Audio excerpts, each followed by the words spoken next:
Oh, nako. Ito pa, papakita ko sa inyo ha. Maganda rin tong ano eh. Ito pong sinabi ni Escudero, talagang marami ho ang tinamaan. Ito yung tinatawag mo na derechuhan, walang paligoy-ligoy.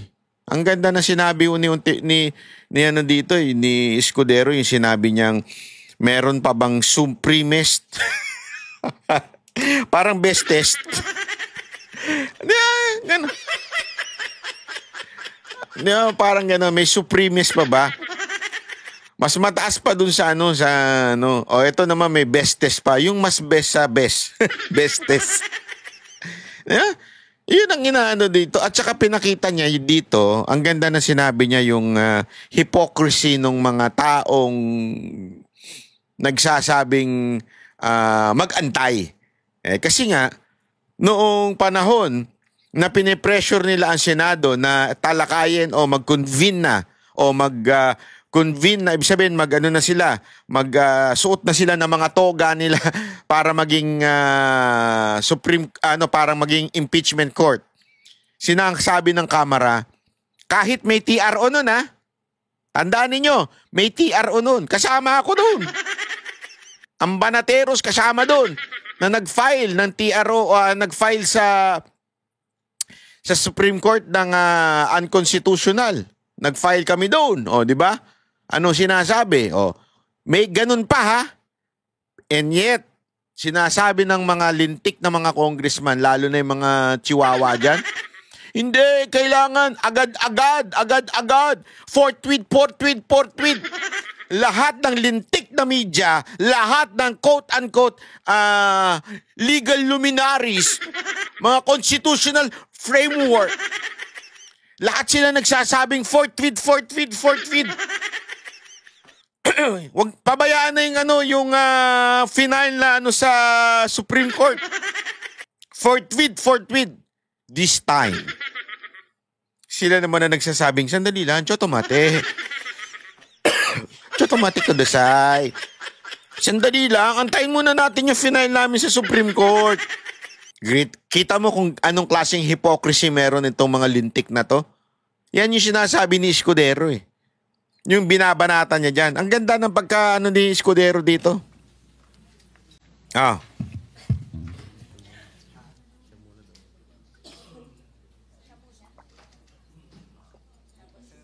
The Senate President is recognized to explain his vote. Thank you, Mr. President. Distinguished colleagues, sa mga minamahal nating kababayan. For many of us, the past 2 weeks have proven to be an exasperating, mentally and emotionally exhausting experience. Both sides have fought bitterly a dialectical struggle to articulate what they respectively believe to be the correct position or view on the issues involved.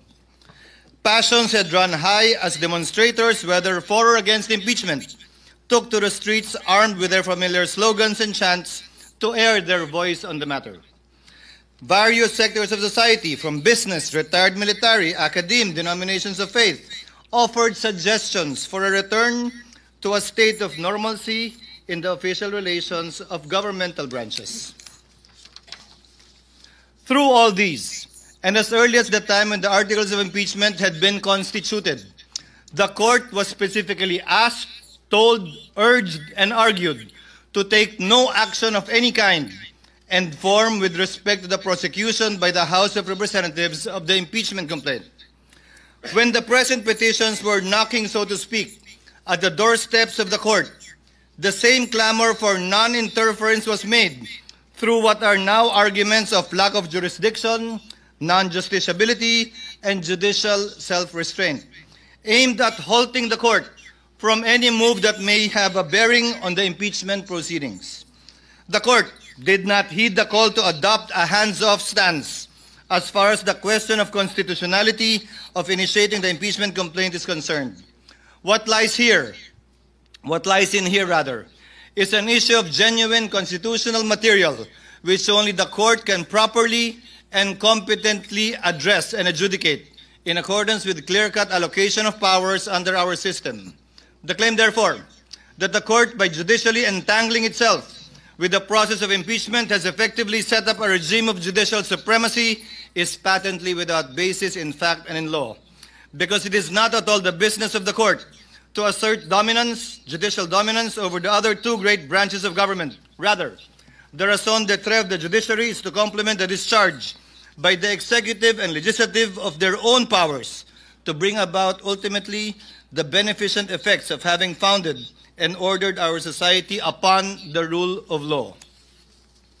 Mr. President, distinguished colleagues, the institution that is the Supreme Court, together with all other courts, has long held and been entrusted with the judicial power to resolve conflicting legal rights regardless of the personalities involved in their suits or actions. The court has dispensed justice over the course of time, unaffected by whomsoever stood to benefit or suffer therefrom, unafraid by whatever imputations or speculations could be made to it, so long as it rendered judgment according to the law and the facts. No one is above the law or the Constitution. This is a basic precept in any legal system which recognizes equality of all men before the law as essential to the law's moral authority and that of its agents to secure respect for and obedience to its commands. Perhaps there is no other government branch or instrumentality that is most zealous in protecting that principle of legal equality other than the Supreme Court, which has discerned in its meaning and ramifications through its application of numerous cases, especially the high-profile kind in the annals of jurisprudence. The Filipino nation and its democratic institutions have no doubt been put to a test once again by this impeachment case. Accordingly, the court resorted to no other than the Constitution in search for a solution to what many feared would ripen to a crisis in government.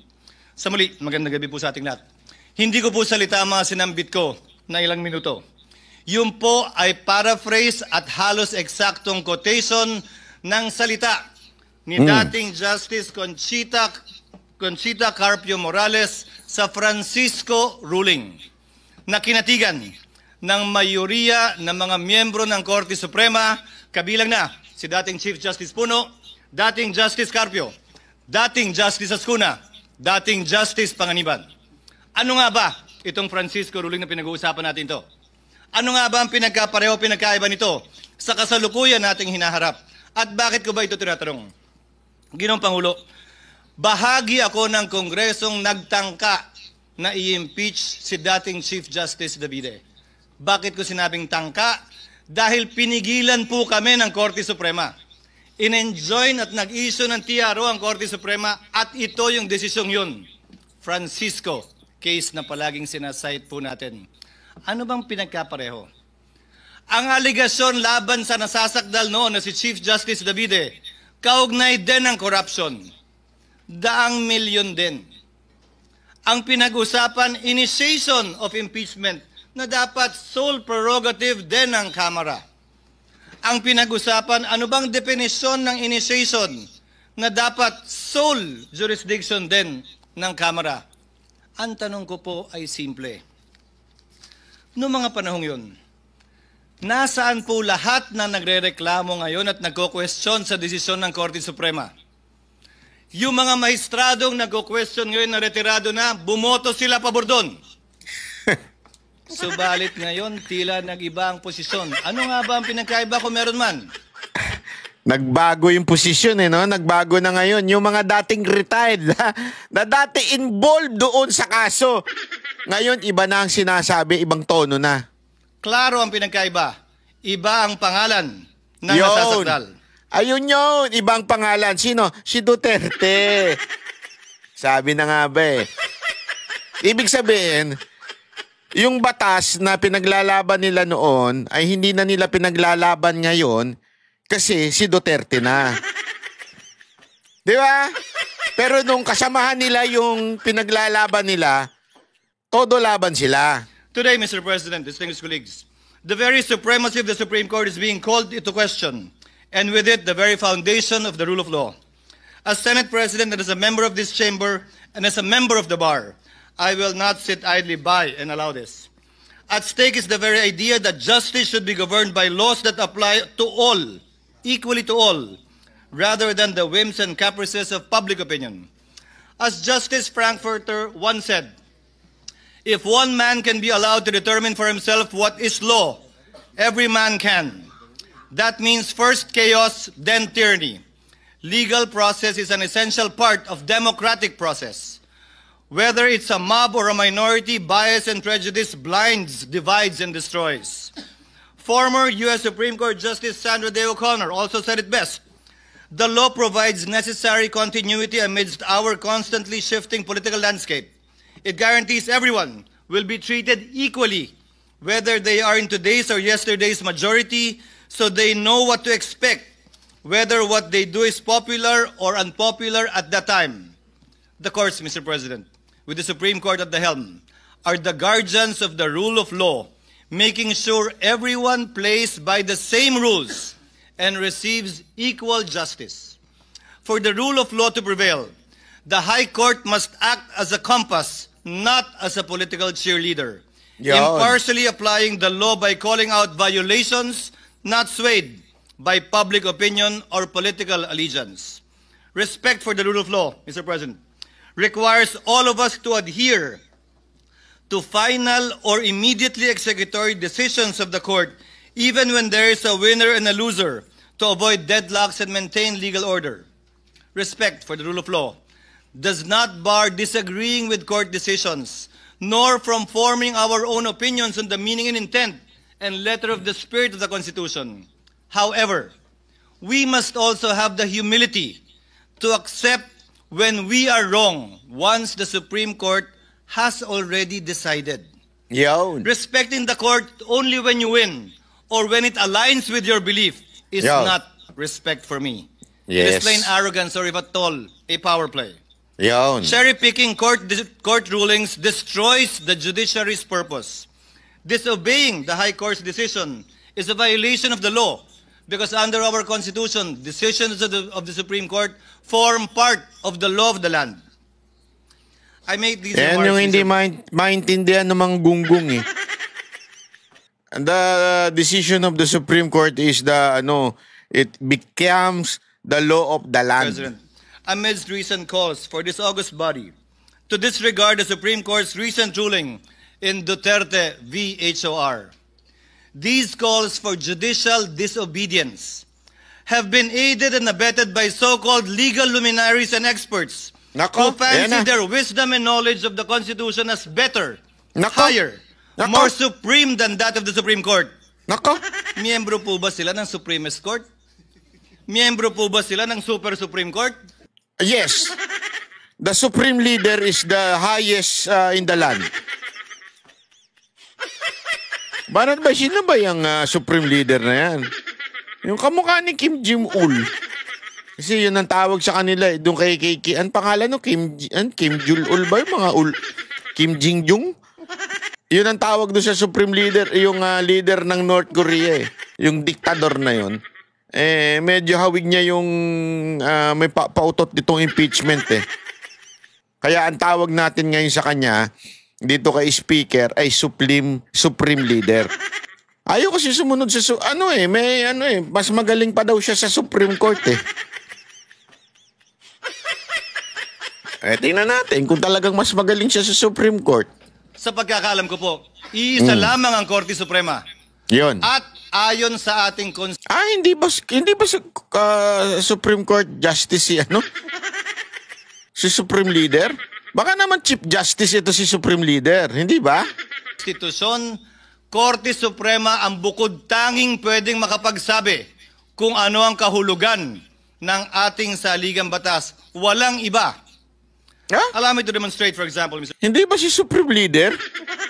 President, the legal gymnastics these people have been undertaking in the past, and I have borne the brunt of this. Sabi nila, forthwith ang sinabi sa Senado, ibig sabihin yan agad-agad. Despite the rulings of the Supreme Court that say it is within a reasonable time. Sabi ng yung mga congressman, agad-agad daw yung forthwith. Sabi ng Supreme Court, reasonable time yan ang ibig sabihin ng forthwith. Pero doon na tayo sa agad-agad. Sabi ng rules ng House, dapat i-refer ng SecGen immediately. Sabi ng rules ng House, dapat immediately. So tingnan ninyo yung forthwith sa Senate, pero forthwith lang yon. Pero ipinipilit nito mga hayop na mga bataan ni Supreme Leader. At saka ng mga legal luminaries. Di ba? Tapos, yung immediately sa rules sa House, hindi nila sinunod. Tapos, eto na naman, may immediately executory na sinasabi ng Supreme Court. Gusto na naman nilang i-delay. Sa Speaker, 2 buwan bago niya ginawa yon. Okay lang sa kanila. Hindi naman sila nagreklamo. Immediately po ang gamit, hindi forthwith. Sabi naman ngayon ng Korte Suprema, immediately executory. Ay, teka lang. Hintayin muna natin. Hindi ba final? Kapag ka convenienteng gamitin yung mga salita pabor sa posisyon nila, edi okay lang. Kapag ka hindi naman, ay hindi rin. Hindi Grabe, po, no? ganun dapat yun. Hinihiling nila ngayon sa Senado. Alam mo, yan ang mga tatak dilawan. Hindi, yan yung kinainisa natin noon noon sa mga dilawan, yung hypocrisy nila. Di ba? Ganyan. Pero ngayon, na-adapt na ng pamahalaan ito. Na ipagpaliban muna ang anumang aksyon para intayin ang anumang desisyon ito kaugnay sa motion for reconsideration na inihain ng Kamara sa Korte Suprema. Subalit tulad ng naipaliwanag na kanina kaugnay ng motion na pinagbobotohan natin ngayon, kung magbago man ang Korte Suprema sa kanilang desisyon na unanimous noong July 25, 2025, meron pong paraan at proseso pa ang Senado para sundin ang bagong desisyon yan ng Korte Suprema kung sakasakaling mangyayari po yan. In the past, it was also said, nauna nagsalita si Senator Bato, bawal daw at walang karapatan mag-motion ang sinumang Senator Judge. Dahil trabaho daw ng depensa yon. Bakit yung mga parehong tao yung pinag-uusapan? Dapat maghain tayo ng motion for reconsideration. Hindi ba trabaho din ng prosecution yon? Nag-gets niyo yun? Grabe yun, Naalala nyo na nag-motion si Bato? Motion to dismiss tapos ginawang na niremand na lang. Ang sabi ng mga ulul, ng mga terorista, ang sabi nila, hindi dapat ang nagmo-motion senador kasi they're judges. This time, eto naman ngayon ay mga kongresista ang nagmo-motion. Tapos nagagalit sila. Di ba?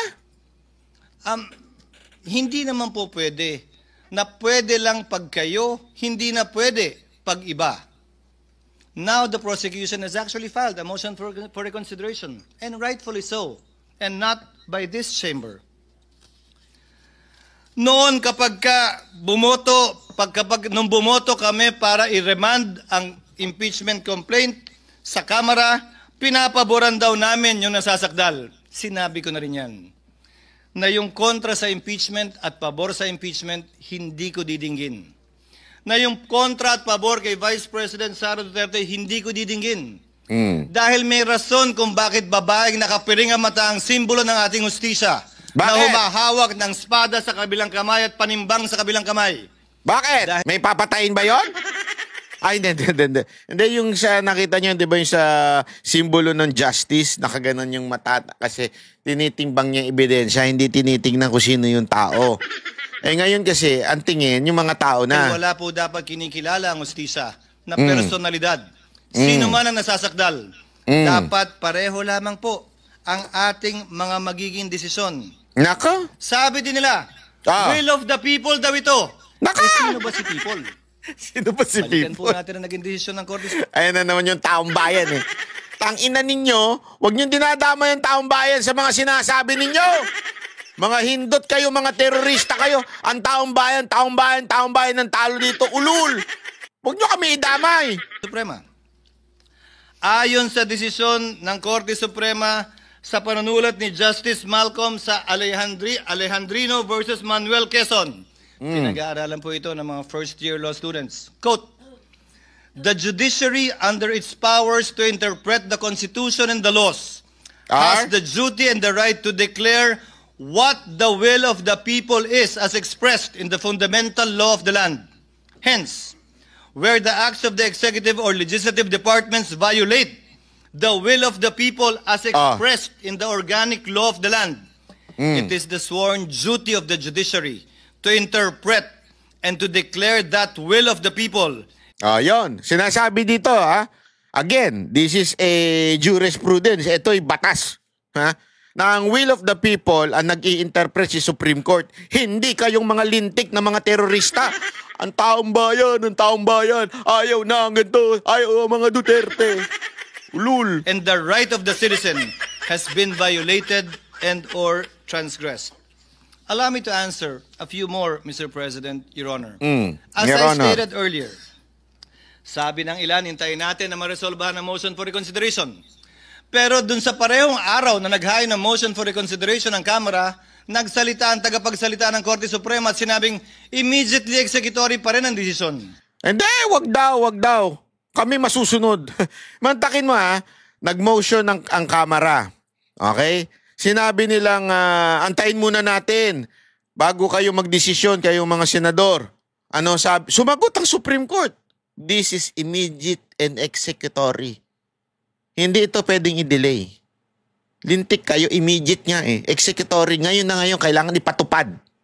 Pag sinabi mong immediately ipatupad, hindi bukas, hindi sa susunod na araw, immediately. Sinahid ko rin kanina ang Section 1, Rule 16, AM number 10-4-20 ng Supreme Court na nagsasabi na ang resolusyon ay magiging executory lamang kapag ka ito'y nagkaroon ng entry of judgment maliban na lang kung sinabi sa desisyon na ito'y immediately executory na siyang nangyari sa kasong ito. Binanggit din kanina ni Senator Cayetano ang Section 4, Rule 39 ng Rules of Court na nagsasabi na immediately executory ng mga desisyon ay hindi kailangan maghintay na maresolbahan anumang apela o motion for reconsideration na nakabinbin. Ginagamit din ang operative fact doctrine. Ang operative fact doctrine po ay exception sa rule ng null and void ab initio. Ito po ay hindi rule, ito ay exception sa rule. Gamit po ang sinulat na desisyon ni Justice Tony Carpio sa League of Cities versus Comelec. Ito ang sinabi po niya. The invocation of the operative fact doctrine is an admission that the law or act is unconstitutional. Bago po natin sabihin, gamitin natin to. Aminin nyo muna. Illegal at bawal ang ginawa ng Kamara. Sa parehong desisyon, sinabi din ni Justice Carpio, it will open the floodgates to wanton enactment of unconstitutional laws and the commission of unconstitutional acts and a mad rush for their immediate implementation before the court can declare them unconstitutional. This view, according to him, is an open invitation to serially violate the Constitution and be quick about it, lest the violation be stopped by the court. Sinabi din po ni Justice Carpio sa desisyong Aralio versus Aquino, those who acted in bad faith with gross negligence cannot invoke this doctrine. Hindi po pwedeng pakinabangan nung taong gumawa ng unconstitutional at illegal act ang doktrinang ito. Pwede lamang po itong gamitin ng mga partidong walang kinalaman dun sa ginawang mali, masama o di naaayon sa saligang batas. Ika nga, he who comes to equity must come with clean hands, and he who seeks equity must likewise do equity.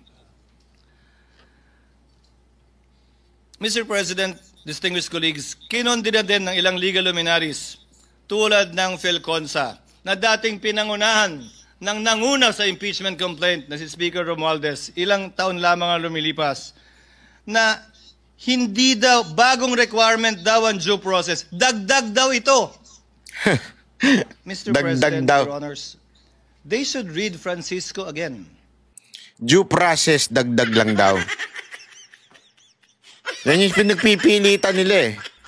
They forgot that lack of due process in the impeachment process had been raised and in fact was specifically mentioned in the separate concurring opinions. And allow me to quote the concurring opinion of Justice Panganiban. The due process clause enshrined in our fundamental law is a condition sine qua non that cannot be ignored in any proceeding, administrative, judicial, or otherwise. It is deemed written into every law, rule, or contract, even though not expressly stated therein. Hence, the House rules on impeachment, insofar as they do not provide the charged official with number 1, notice, and number 2, opportunity to be heard. Ito yung Francisco na laging kino-quote ng mga gago na nagsasabing Francisco versus ganyan-ganyan. Ito po yun. Ito yung decision na yun.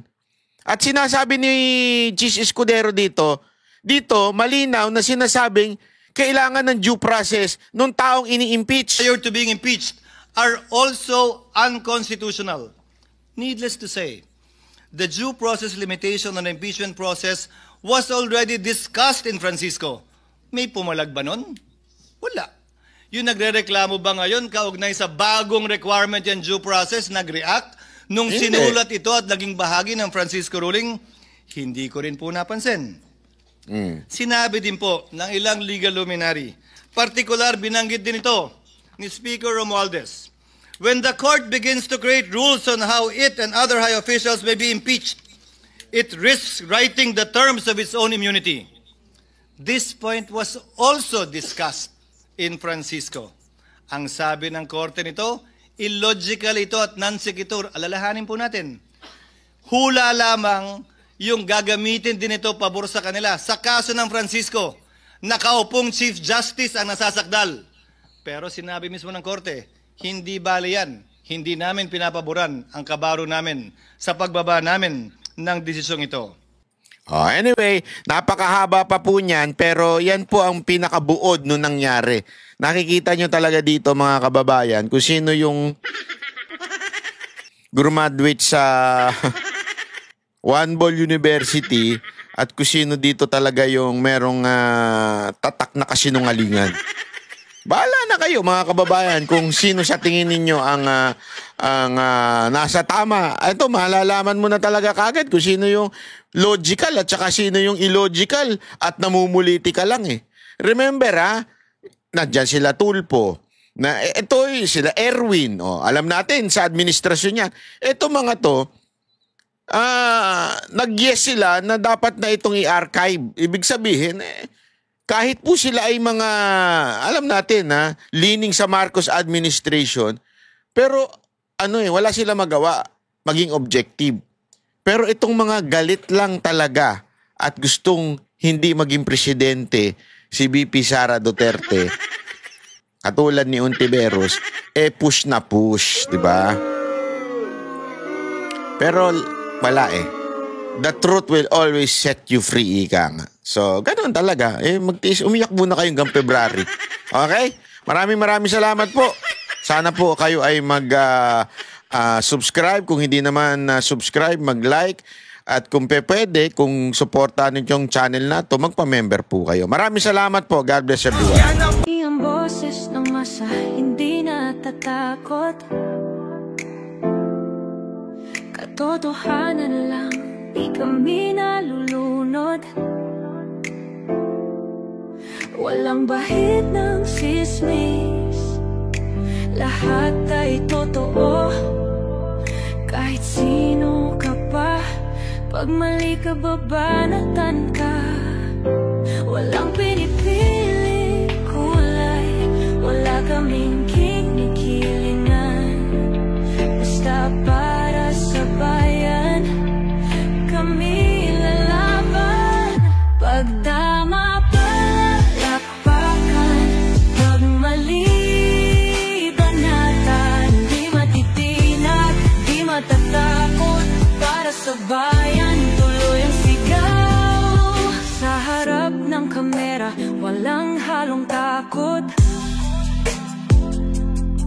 Mga baluktot, lahat kayo'y tutumba. Ang hustisya at totoo, yun lang ang mahalaga. Kahit sinong harang, di kami matitinag. Walang pinipiling kulay, wala kaming kinikilingan. Basta para sa bayan, kami lalaban.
sa